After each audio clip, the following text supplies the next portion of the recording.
from obviously the bad foods. There's never, ever, ever, ever, ever any time when donuts are good for you. There's no ever. And there's a whole list of foods that make up the bulk of our caloric intake that are just they're never supposed to be eaten, but that's what we indulge in. And when you're talking about foods, I hope you get the idea how powerful foods are. When you're talking about foods, it's not binary. It's not like all or none.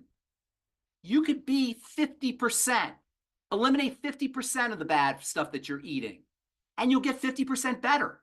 Eliminate 20%, you'll get 20% better. Eliminate 10%, you'll get 10% better. You can choose. It's on a spectrum. If you eliminate them entirely, you get 100% better. If you eliminate halfway, you get halfway better. You eliminate 10%, 10% better. So say somebody says, I just have to have my pizza. I can't live without pizza. So instead of having pizza every day, have it 3 days a week. Or instead of having 3 days a week, have it once a week. So once a week, have it once a month. You can be flexible with it. You get to choose. Obviously, it's better to eliminate it entirely, but eliminate what you can. You'll get better. Cutting your intake of bad foods by half will give you benefit. It won't give you as much benefit, but it'll give you some benefit. So you have to work on the digestive system. Then you work on the blood sugar system. Cholesterol is made by the body when the body thinks it's supposed to be building. The body and the cells of the body are sensing energy. When they see energy in the body, they say, we're going to grow. When they see no energy, they don't grow, they don't move, cells don't divide, they don't produce collagen. We have tricked our body into thinking it's supposed to grow. We have tricked our bodies into thinking that it's supposed to be, that cells are supposed to be dividing. These division signals and these growth signals come in through sugar.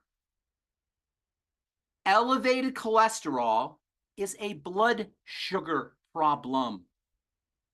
Elevated cholesterol is a blood sugar problem. Diabetes and high cholesterol go hand in hand.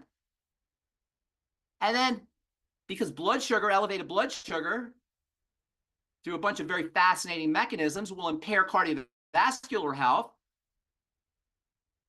the doctors, the medical model will tell you it's the cholesterol when it's really the sugar that's causing the cholesterol and the heart disease. You want to drop your cholesterol, get on the healthy blood sugar pack. It's no accident that the same nutrients that help the body process sugar lower cholesterol and blood fats for that matter. If any physician tells you you need to be on a statin drug and you don't want to be on that statin drug, get on the healthy blood sugar pack. Get on the sweeties. Get on the ultimate niacin. Get on the ultimate selenium. Use your blood sugar strategies to lower your cholesterol. Cholesterol goes up because the body thinks it's supposed to be growing, and cholesterol is a growth molecule. You don't want to shut down a growth molecule. You want to shut down the reason, the fake reason the body thinks it's supposed to be growing. So you lower your blood sugar. You stabilize your insulin. Just those two moves alone, in conjunction with SMAP, spiritual, mental, emotional, physical, and a Mighty 90 essential nutrient program like the Healthy Start Pack, 100% guarantee you will begin to resolve your health challenges, whether they're arthritis or whether they're partial immunity, whatever. And as far as cholesterol goes, there's no such thing as bad and good cholesterol, unless you want to say cooked cholesterol or oxycholesterol is bad cholesterol. Cholesterol is just cholesterol. It's just a molecule.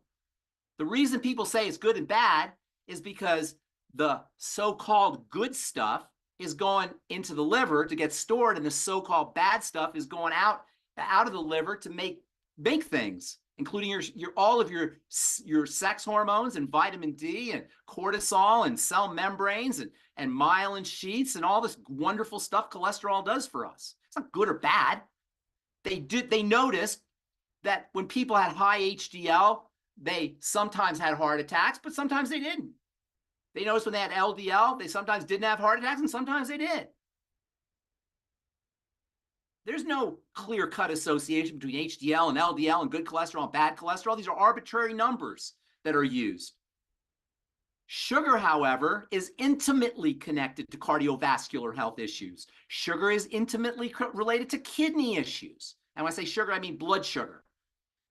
Elevated blood sugar and elevated insulin are behind everything, just like the digestive system is behind everything when it comes to chronic health challenges, which means all of our health challenges can be reduced down to two major systems, the blood sugar system and the digestive system. All disease is cell disease. All cell disease is preceded by dirty blood. Blood becomes dirty through the digestive system via foods and sugar. And make no mistake about it, sugar in the blood is dangerous stuff. That's why you have an insulin system to pull the sugar out of the blood. Do you know if you're healthy, you'll have around a teaspoon of sugar in all 4 liters of blood, 4 or 5 liters of blood. It's about a gallon of blood, say, roughly. You have about a teaspoon of sugar in a gallon of blood, a little over a gallon of blood. If you're healthy, actually less. If it goes over a teaspoon, you're in bad shape. When we drink a Coke, all of a sudden we've introduced 12 teaspoons of sugar into our blood. What do you think that does over the course of time? So just by eliminating those 2 points and getting on a good micronutrient supplement program like the Healthy Start Pack and making sure you're addressing the 4 dimensions of healing, spiritual, mental, emotional, and physical. There's not a single health challenge that will not resolve itself. 100% begin to resolve itself, 100% guarantee. Now, one more thing that I was going to say about this whole digestive system process. The digestive system runs from your brain, believe it or not. That's the start of your digestive system, is your brain, to the other end. But the real key is at the level of the stomach, the pancreas, the liver and the gallbladder, and the small intestine. And we can talk about this on the next time we get together, but I'd love to address the critical importance of bile, which is probably the most underrated fluid in the body, and a specific toxin that gets into the bloodstream through the intestine that amplifies inflammation and immunity, and that's called histamine. And we can do that on another Daily with Doc program, maybe next Friday. But those 2 elements have to be focused on when it comes to focusing on digestive wellness: the liver, gallbladder, and bile, and histamine, and its relationship to immune health, inflammatory and immune health challenges, which of course are all health challenges. And histamine, by the way, that comes in through foods, through bacterial secretions, and through the body itself in response to toxicity that enters into the bloodstream, is one of the major reasons why people have chronic Lyme disease, chronic COVID, chronic health challenges that don't seem to resolve no matter what you're doing. People who say, I'm allergic to everything. People who have hay fever and pollen allergies are dealing with histamine overload and activation of the cells that make histamine, which are called mast cells. Anytime you have unexplained inflammatory problems, you're dealing with digestive issues and histamine, and almost all cancers, especially reproductive cancers and female reproductive cancers, involve histamine as well. We can talk about histamine and bile the next time we talk. And then I also, you'll notice, we haven't talked about the 3rd point on the triangle disease. I've reduced it down to 2, but while energy comes into the body through the digestive system, and while it's distributed to the cells by sugar through the blood system, the 3rd point of the triangle disease, cortisol and thyroid, determine which cells and which systems are going to get the energy. Thyroid under normal conditions, cortisol under emergency conditions. Roughly speaking, the 2 main ways the body responds to the environment, either with fear or with love, with stress or with rest, are mediated by the adrenal glands, and the thyroid. And we can talk about that as well. But in the interest of simplifying, digestion and blood sugar, digestion and blood sugar. Watch what you're eating. Make sure you're keeping your blood sugar stable, eating going low glycemic, low calorie, and getting on a solid micronutrient supplement program that allows your body to utilize the protein, fats, and carbohydrates. This is another one of Dr. Wallach's brilliant insights, was the idea that we were not getting enough micronutrients in order to help the body handle the macronutrients, the proteins and the fats and carbohydrates. And that's the simplicity of health. I'll be happy to take questions. Hopefully that's inspiring to you guys. And that's really what I want to be. I want everybody who hears this message to be inspired to begin today to start to become their own health authorities. All right. Thank you so much, Ben. So I have a few questions myself, and then Yes. we do have hands raised for some Yes. questions. In the very beginning, you said the body uses sugar for energy, but we want to keep our blood sugars in control. So can you explain a little bit more about, is it the types of sugar? Amount. No. The amount? Sugar is glucose. It's the amount. We're giving the body too much energy. The body doesn't want too much energy. The body wants just the right amount of energy, and that energy is tightly regulated. And we have a hormone system that controls that. Under normal circumstances, the blood will not have too much, the body won't have too much energy. There won't be too much energy in the blood because insulin will take that energy and take that sugar, that energy, and pull it out of the blood. Insulin, by the way, is not just for blood sugar. Insulin's for all nutrition. Insulin's a feeding substance. And the body will grow when it senses there's lots of food and there's lots of sugar around. So when you eat sugar, the right amount of sugar, it'll get distributed, and what's not distributed will get stored in fat cells. Insulin will take the sugar and store some in the muscle, mostly in the fat. But we are flooding the body with so much energy, so much sugar. We're revving up the system. Our systems are so revved up from a biochemical perspective. This is why cells divide rapidly. When that happens inside blood vessels, when cells divide really rapidly inside blood vessels, you get hypertension or you get kidney disease. When cells divide really rapidly, they're more prone towards carcinogenesis and mutations. When cells divide really rapidly, you'll get cysts and you'll get boils and you'll get nodules. That's why I always say all nodules, all cysts, all excess growth, skin tags need to be backtracked to rapid cell division, which in turn is backtracked to excess amounts of energy in the body. We're giving the body way too much energy. Way too much energy, and the body doesn't know what to do with it. Now, like I say, we have insulin, and that takes the energy and puts it into the cells and stores it, but there's too much.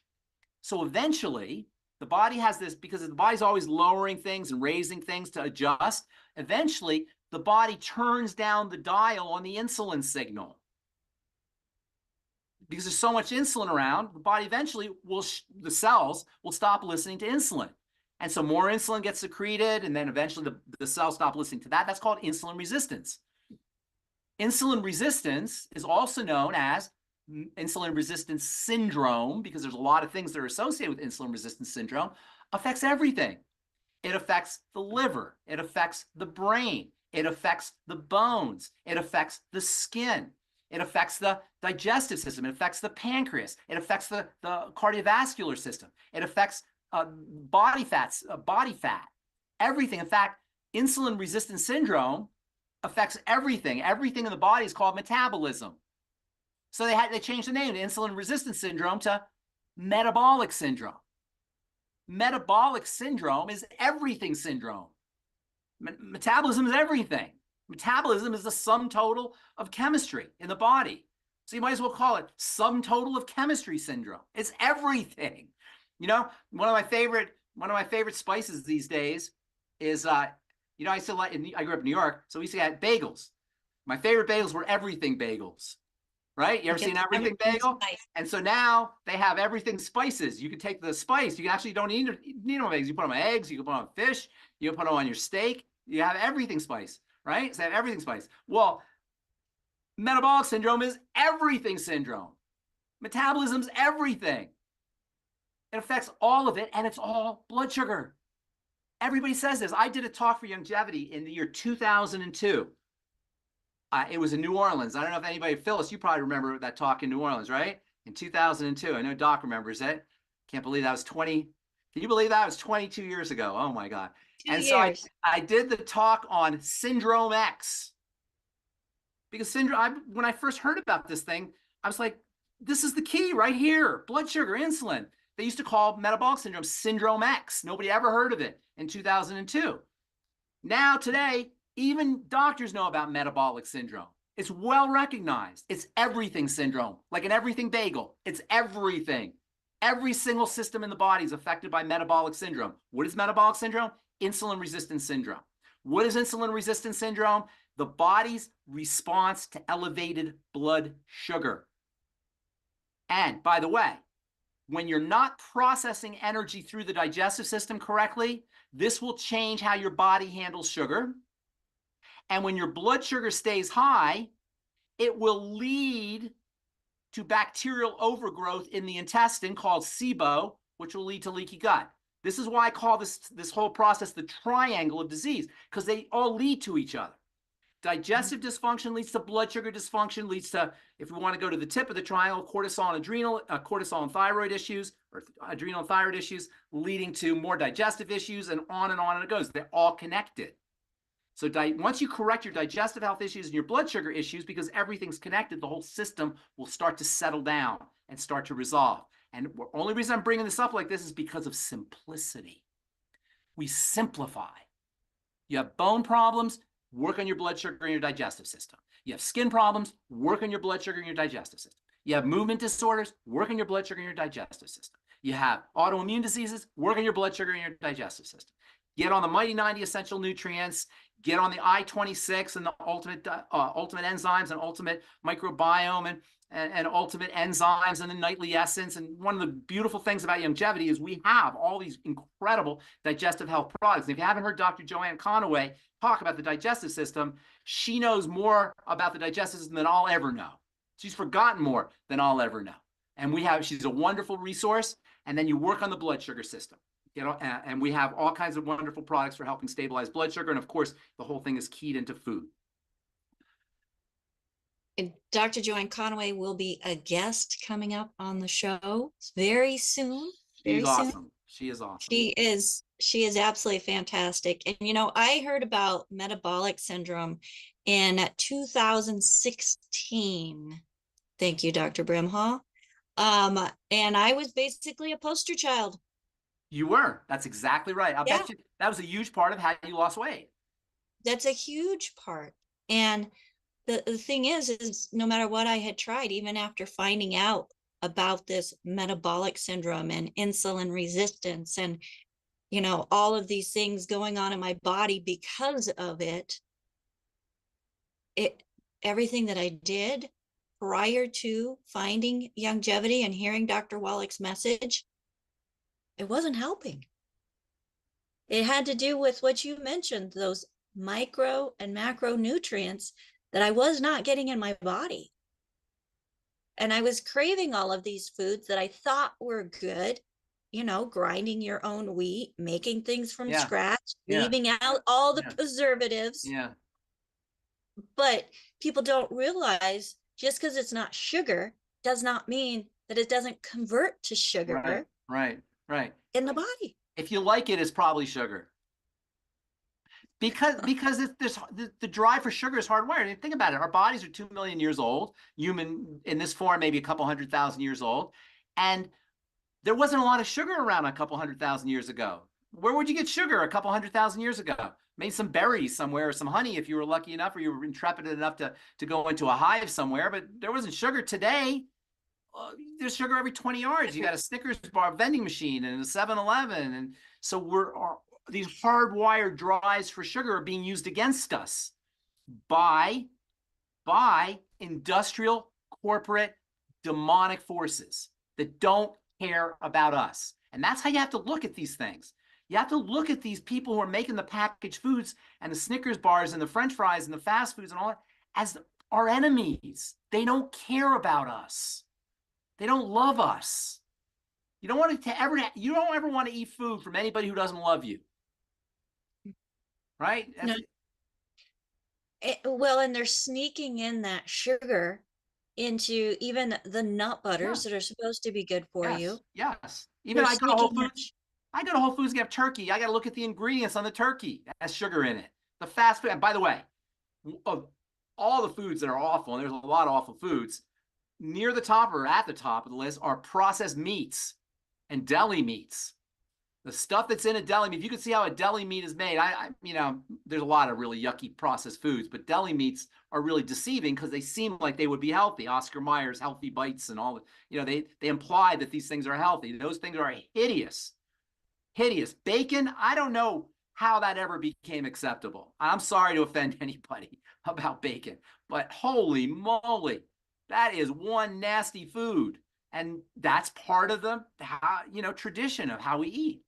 And while we're at the subject of bacon, breakfast is the most important meal to skip. Mm-hmm. When you skip breakfast, you extend the fast. Instead of breaking your fast, you extend your fast. And that means a longer time that your digestive system has a break. That's a longer time for you to go into ketosis and ketogenesis, I should say. That's a longer time for you to detoxify. So try eating at 11 or eat at 12. And if you notice after you eat breakfast, your typical breakfast, you're eating a typical breakfast, you'll notice you need a nap at 10 o'clock. You eat at 8 o'clock, all of a sudden you need a nap. You know, the best thing you do if you want to eat breakfast, the best thing you could do is have some TMR or have a piece of fish. And that's it. You know, what's this whole idea of like pancakes and cereal and Danishes? You know the story of Edward Bernays? Did we ever talk about Edward Bernays? I don't think so. Edward Bernays was Sigmund Freud's cousin or nephew, Sigmund Freud's nephew. And Sigmund Freud was the first guy who to say that our behaviors are guided by unconscious drives. They didn't know that. Today we take it for granted that we have an unconscious and a subconscious that determines our behaviors. In the 1880s, when Sigmund Freud was working as a professor at the University of Austria, they didn't know there was an unconscious. They didn't know there was a reason why we did things. And Sigmund Freud said, not only is there an unconscious, but this unconscious is programmed to us in childhood. And Edward Bernays took that wisdom of the unconscious and the unconscious drives that we have to make that determine our behaviors, and he used it for advertising, and he used it for marketing. And he was the first guy to come up with the idea of focus groups. We have doctors making opinions on what people should do. And he came up with the idea, it was actually a bacon company, the Applewood Bacon Company or Applewood Packing Company. They were making bacon. They wanted to increase their bacon sales. And he came up with the idea of breakfast being the most important meal of the day. And you got to have a nice egg and bacon breakfast every morning. And to this day, 100 years later, we're still doing Edward Bernays' breakfast. It was his idea. He was he had the Lucky Strike Tobacco Company. They wanted to increase their cigarette sales, and they figured that only men were smoking because women couldn't smoke. Because, you know, back in the day, women were second-class citizens. They couldn't smoke. And Lucky Strike Business Tobacco Company said, hey, well, how do we get women to smoke? We're missing half of the market here because women aren't smoking. So Edward Bernays got a bunch of models to march in the Macy's Thanksgiving Day Parade and smoking cigarettes, and he called them torches of freedom. He called the cigarettes torches of freedom, not cancer sticks, but torches of freedom. And so these models smoked their cigarettes in the Macy's Thanksgiving Day Parade. And to this day, more women smoke cigarettes than men because of Edward Bernays. You might want to check into Edward Bernays. He wrote a book in the 1930s called Propaganda, which talked about a little tiny book, it's about 100 pages, talked about how you manipulate large groups of people by using propaganda, by using messaging. Look what's going on in the world today because of messaging, because of insidious messaging. Because we don't even know which way is up and which way is down anymore because of all the messaging that's coming out at us. So this is where it becomes very important to be your own health authority and to see what works. And I know I wanted to make this short and simple, but we're already almost out of time. So let's take some questions. I know. So the healthy digestion pack, the healthy blood sugar pack, packs of freedom. Yes, folks. packs of freedom. Thank you, Rebecca. That's So, awesome. I love that. yes. Packs of freedom. And Yes. after having food poisoning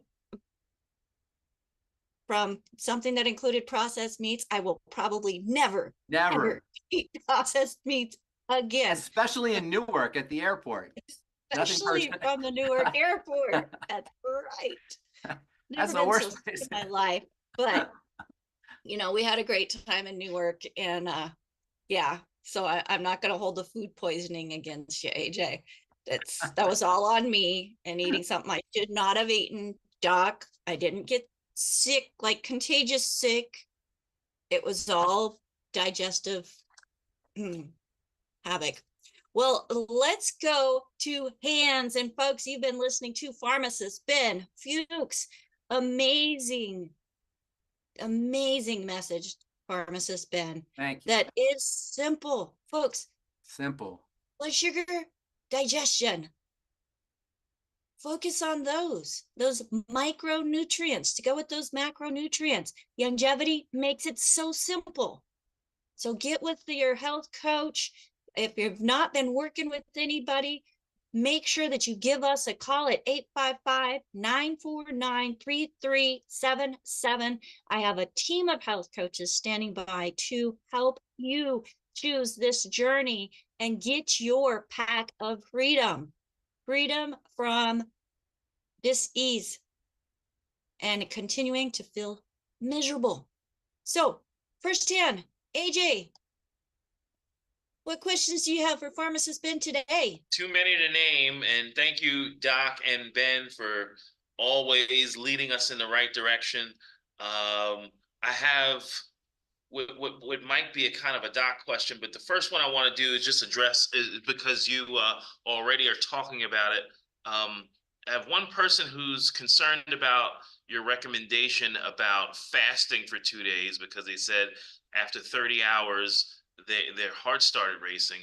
And then in the chat, a woman is asking, should we be skipping breakfast and eggs altogether? So No, there's no should here. There's no should. The less you eat, the longer you live. Period. The less you eat, the longer you live. Calories are work. Calories represent work for the body. Calories come from the word calor, which means heat. A calorie is a unit of heat. Higher calories, higher heat. Do you ever leave your iPhone on your front seat when on a sunny day? What happens to it? It turns off. Why do you have a little fan in your computer? Why do you have a fan in your engine? Mechanical systems don't want to be hot. Biomechanical systems even more so. So the body has a way of controlling the heat, keeping the heat down, keeping the heat regulated. Body has to stay at a certain temperature. The more calories you eat, the hotter the body will become. The more work it's going to have to do to keep the body cool. The more nutrients it's going to have to use to do its cooling work. Nutrients can be used for two purposes. They can be used to digest your food, or they can be used to make muscle and to grow and to repair and to fight immunity and to have a great life and to have good sex and to be fertile and to be young and to, all the good stuff. Or do you want to digest your food? What do you want to do? Digest your food or have sex? What do you want to do? Digest, right? What do you want to do? Digest your food or have strong muscles? What do you want to do? Digest your food or be able to think clearly? Well, obviously you need to eat. I'm not saying don't eat, but the less you eat and the more nutrient dense you eat, the better off you're going to be. Eating's for kids. When we get older, we don't need to eat anywhere near as much. Now, you need the micronutrients, and this is one of the beauties of the micronutrient supplement program that Dr. Wallach developed. You don't need as many calories once you have the micronutrients. The micronutrients allow you to get more energy bang for your caloric buck. You can use the energy from calories more efficiently if you have micronutrients. So as far as eggs go, have a couple eggs for breakfast. But if you don't eat, you're going to extend that period of time that the body can go through autophagy. You're going to extend that period of time that the body's not having to expend its resources on digestive functioning. You're going to extend that period of time that the body won't have to homeostatically adjust for the input of energy. So you're going to feel better the long fast because you're breaking your fast. I'm not saying not to eat. Now, as far as somebody's heart racing when they're not eating for 30 hours, that's a system that's disturbed. So if your system is disturbed to the point where your heart's racing when you're not eating, because your heart shouldn't race when you're not eating, you should be able to handle a 30-hour fast. But if that's happening, fast for 12 hours until you get your body strengthening. There's no healthy person whose heart will race with a 30-hour fast. You can go 4 days without eating. You go 40 days without eating. You can go a long time without eating. Nobody's heart should race from a 30-hour fast unless the system is disturbed. If the system is disturbed, then don't fast for 30 hours. Fast for 10 hours. Fast for 12 hours. Fast for 14 hours. Do what you can do.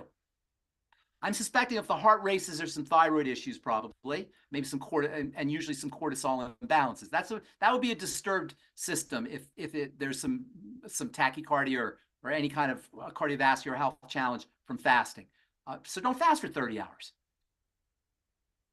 Okay, and thank you, Ben. And then just this other person wrote in, I've heard you say, and this is, I guess he's referring to Doc, I've heard you say you've been able to help people who are in a coma. I've had a 67-year-old, 5'7", 220-pound female in the hospital is unconscious, thought she had a stroke, not the case. The heart isn't pumping blood through her body properly, which is supposed to be causing some of the organs not to perform optimally or to shut down.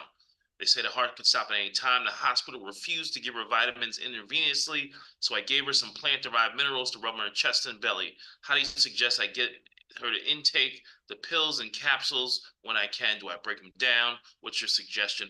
Is there anything that's one of the coolest things about Beyond Tangy Tangerine. It's already liquefied for you. And that, let me tell you, that's a godsend for anybody in a hospital or anybody in a nursing home. Because Beyond Tangy Tangerine, well, and I've been using Tangy Tangerine when it first started, Beyond Tangy Tangerine for almost 26 years now, pushing 30 years. That is an exquisite nutritional supplement. There is nothing like that on the market. Nothing, even close. That is such a powerful formulation because number one, it's dense, and number two, it's liquid. So it goes right to work. When you drink it, it goes right to work. When you're in a hospital, they own you. You're done. You are not a free agent in a hospital. When you're in the hospital, they own you. And their thinking is that the vitamins will interfere with the drugs. Okay, well, that's their thinking. Nobody forced us to go to the hospital. We went to the hospital. They own you. You sign something when you go to the hospital. You are not a free agent any longer in a hospital. So you can't go to a hospital and say, no, I want you to do this, but you do your stuff and I'm going to give them the nutrients. They get to say whatever they want. They can, obviously, we know all of us in this call and people listening on in the future know that there's never a time when you don't need your micronutrients. That's absurd, but that's how they think. And you're not free. So you can't really do that in a hospital. I've been known to sneak things in to hospitals, and I used to sneak things into my dad in the nursing home. It was amazing what Beyond Tangy Tangerine would do to people who are deficient, because the sicker you are, the more you need the nutrients. The more drugs you're on, the more you need the nutrients. The more surgical procedures you're undergoing, the more you need the nutrients. And when the body needs nutrients more, it absorbs them quickly. So somebody in a nursing home is going to really notice Beyond Tangy Tangerine. You guys, that's the greatest gift you could give your grandmother or grandfather or friends or anybody you know in a nursing home, is the gift of Beyond Tangy Tangerine. You even have to put it in a bottle and give them a water bottle. Same within a hospital. Now, as far as a person in a coma, I'll let Doc answer that, because I don't know really how you would deal with somebody in a coma if they're being taken care of at the hospital. I don't know. You could stick a suppository in their butt, I suppose, but that's not going to really. I don't know what else you could do. They own their body. They own that patient's body. So I'll pass that on to Doc if Doc has any solutions for that. But if you're in a coma in the hospital, I can't really see what you could do. Rub it on the skin. Rub it on the skin. Will they let you? Who were in coma for 2.5 months, and we had one of our distributors, who's a member of his church, rub half a teacup full of the plant minerals on the pastor Mike Freeman's chest, his belly, his back, between his shoulder blades, his lower And it got absorbed? Not only absorbed, in 12 hours, he gets up and goes back. He's been preaching 10 hours a day. That's amazing. That's amazing. He absorbed all those nutrients through the skin that he couldn't get in the conscious. In the what form? In the plant-derived minerals or the Beyond Tangy? Yeah, just the plant-derived minerals. It comes in our quart bottle. Open up the just top. rub the plant-derived minerals on there. Yeah. Brilliant. There you go. I hadn't heard that. I didn't know you could do that. Just a dumb form boy. Yeah. I feel so powerful being on the screen with you two. This is I say, like well, I'm not in I'm the Doc's man league. I now. don't. Oh, and I Don't got put. Becca too. Yeah. Doc's the man. Doc's the man. I'm just helping out. I'm just his protege. I'm working with him. I'll tell the story how I met Doc. Doc, I should tell that story one day. I'm not going to take up time now, but it's an interesting story how I met Doc. You remember that day? Yeah. I said, Doc, I want to do that. That looks like something I want to do. And that was history.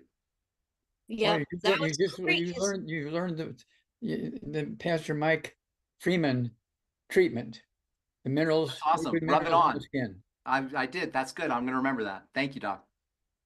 All right. Thank you, Dr. Wallach, very much for being here today as well. And so Pharmacist Ben, I have a quick question for you. Yes. Do you have a hard stop, or we passed it already? We're a little past it, but let's go. What else do you have? Okay, so you're talking about fasting and the energy. What if you're working with somebody that needs to gain weight? You don't gain. Yeah, no, that's a good question. You don't gain weight by eating food. That's not how you gain weight. You gain weight by building muscle. I mean, I shouldn't say. Obviously, you'll gain weight by eating food, but that's not the kind of weight you want. You don't want body fat. You want muscle. You want lean muscle mass. That's what you're looking for. And the only way to get lean muscle mass is not with just food. You eat pizza all day and you'll gain weight. Is that what we really want? No, we want to be lean. We want to have strong muscles. Muscle weighs more than fat, by the way. So people don't want to gain weight. Get that idea out of your head. You want to gain weight. You want to gain lean muscle mass. You don't want to gain weight. You want to gain lean muscle mass. How do you gain lean muscle mass? Number one, with micronutrients, with the appropriate balance of micronutrients and macronutrients, specifically protein, which is a building substance. Number two, with resistance training.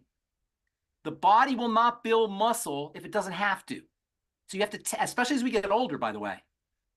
The body will not build lean muscle unless it has to. And as we get older, we tend to not do anything that tells the body it has to work. The body is designed to get better with stress in just the right amount. So resistance training tells the body to build. Fasting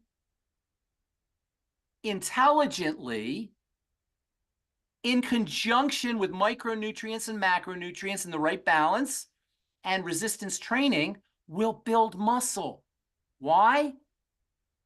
Because when the body senses there's no food, it will do everything it can do to allow the body to go out and hunt. Remember, we're talking evolutionary biology here.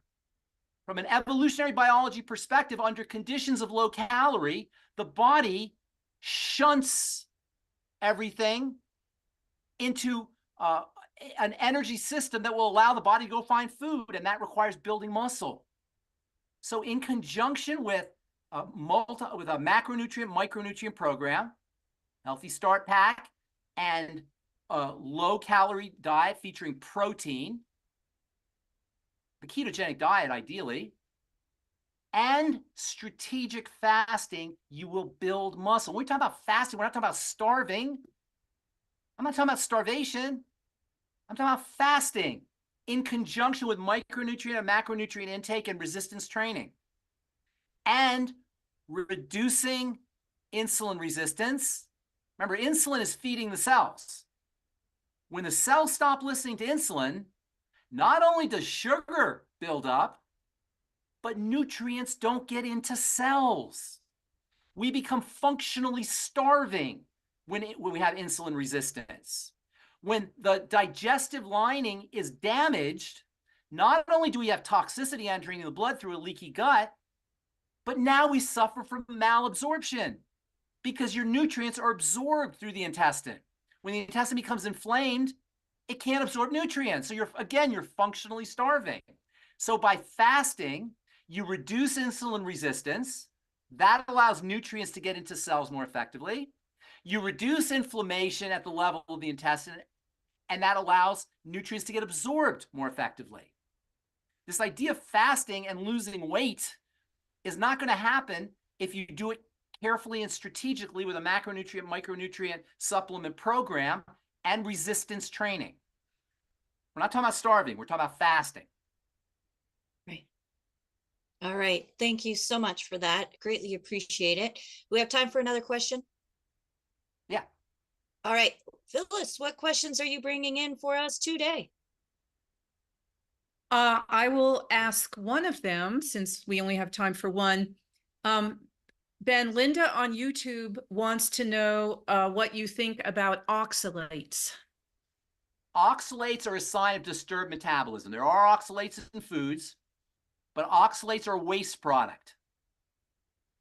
When the body is undergoing, when we're ingesting too much sugar or toxicity in general, and when cells are dying, oxalates will build up. There are oxalates in food that can contribute to it, but the big problem is toxicity and cell death. That's the real problem with oxalates. So you can lay off oxalates, but as long as your metabolism is disturbed and cells are dying, you're going to have oxalate problems. And also, by the way, this has to do with all crystallization, whether they're calcium oxalate crystal, whether it's oxalate crystals or calcium crystals. Crystallization and stone formation is a sign of supersaturation. When the blood becomes supersaturated, and bile for that matter, becomes supersaturated, crystals will start to form. It's like if you have a cup of water and you put a teaspoon of salt in the water, the salt will go in, it'll dissolve, and all of a sudden you still have a cup of water. You can't see any salt in there, right? But then you put a second teaspoon of salt, and again, it'll go in, it'll look like you just have water. You can't see any salt in there.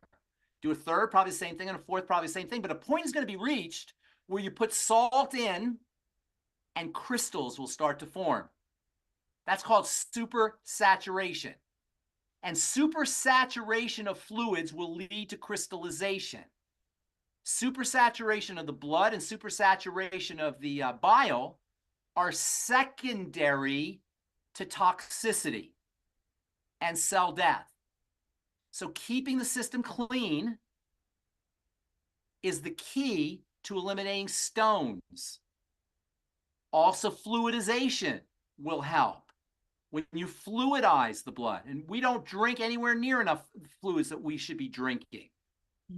Fluidization is important. Like you've heard, probably you're supposed to drink a gallon of water a day. I don't know if it's that much, but say it's half a gallon. How many people even drink a quart of water a day?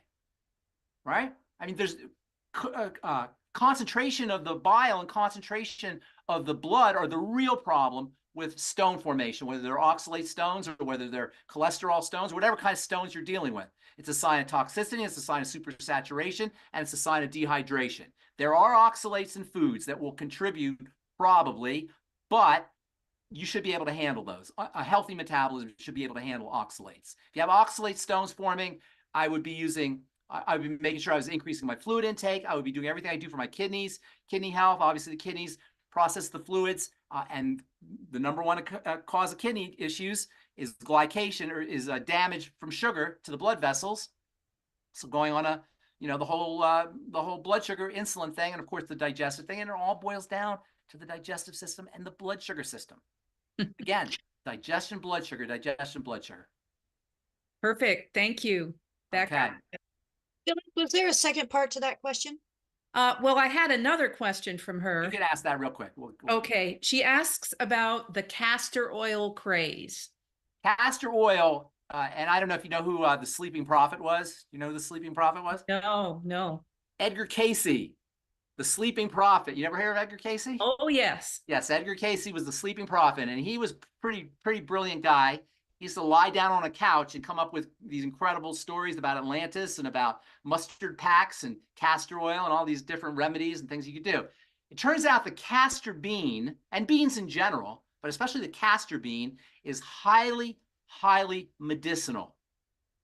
It's so medicinal, the castor bean, and beans in general, but especially the castor bean, that it's poisonous. In fact, the most poisonous substance known is a substance that the CIA and the they used to call it the KGB, I don't know what they call it now, the FSB, they would stick this material on the tip of umbrellas, and they would touch you with the tip of the umbrella, and that's how they would kill people. This substance was called ricin, R-I-C-I-N, ricin. or ricin, some people will say. Ricin. Ricin, some people will say, right? Ricin or ricin is known as the most potent poison on the planet. And guess where it comes from? Castor beans. Castor beans are highly, highly medicinal and highly poisonous if you distill them down, if you distill the substances down. Nobody's going to die necessarily from a castor bean, but a lot of people will get reactions from beans. I'm in the skin business, and let me tell you, there are a lot of horrible cases of acne that aren't really acne. They're acne-like lesions, and they come from beans. Psoriasis and eczema and acne and arthritis and autoimmune diseases come from these legumes and these beans, which contain enzyme inhibitors. The reason beans and seeds are so potent and sometimes poisonous is because they are energy that's been trapped in inhibitors, because seeds aren't supposed to grow until the environment's ready for them to grow. So nature's equipped them with inhibitors, suppressants, biochemical inhibitors and suppressants that keep all that energy asleep, essentially. And those are the molecules that are so problematic, and castor beans have these molecules. However, there's a fine line between poison and medicine, right? And that's where the whole idea of pharmacia comes from, is using poison as medicine. And it turns out that the castor bean is also very medicinal, and people are using it for castor oil packs, and Edgar Casey talked about these, for things like inflammatory conditions. The idea being that the medicinal properties of the castor bean can be leveraged in these castor oil packs. You're not going to change your life with a castor oil pack. If you have a digestive issue, you got streaming toxins coming in through a leaky gut, if you got dysglycemia, messed up blood sugar. I forgot to say this, by the way. You don't have to be a diabetic to suffer from messed up blood sugar. Diabetes is a brand name. The doctors own the brand name. Dysglycemia just means messed up blood sugar. It doesn't mean you don't have to have diabetes to be dysglycemic. And so if you have dysglycemia and you have a digestive health problem, castor oil pack's not going to change your life.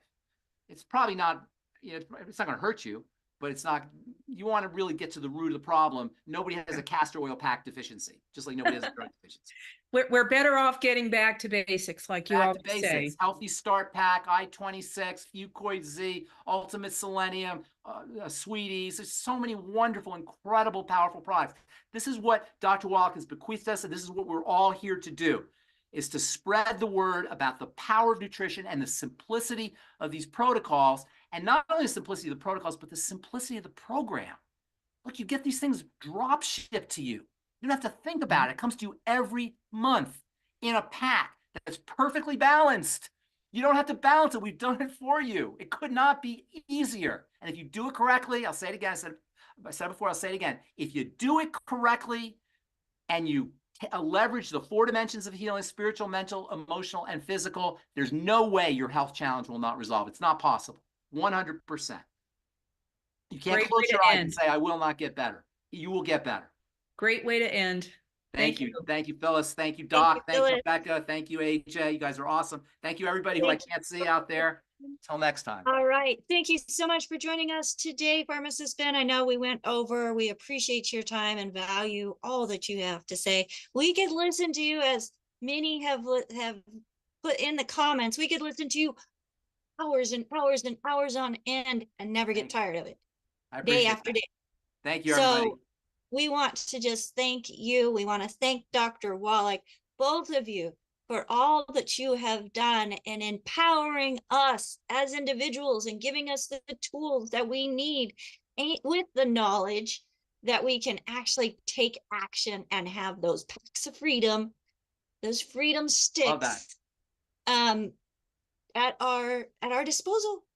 But they've got to go in so that we dispose the waste out. And but Becca, you deserve some major props for what you're doing too, Becca. Major props. You're doing awesome. You're blowing us away. Congrats. Thank you so much, Becca, for everything you're doing.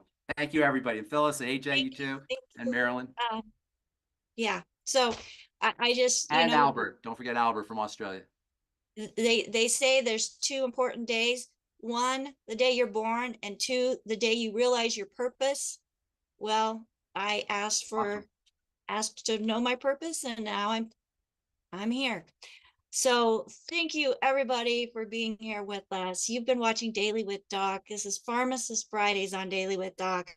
My name is Becca Dukes. Make sure that you realize, 1, you are empowered. 2, it's simple, and longevity makes it even more simple by putting these packs together. If you have questions, you can email those questions to questions@dailywithdoc.com. If you would like more information about how you can join our crusade and be part of the solution with our Freedom Packs, you can email us at info@dailywithdoc.com. And if you don't remember any of that, go to dailywithdoc.com and use that contact option. Folks, you are empowered. Have a fabulous day, fabulous weekend. And don't forget to share this with others so they also can learn how empowered they are or can be in this thing we call life. My name is Becca Dukes. Thank you to my co-hosts. I can't forget to say thank you to them because without them, we've got Albert, and I know I saw Coach Rod, both of them helping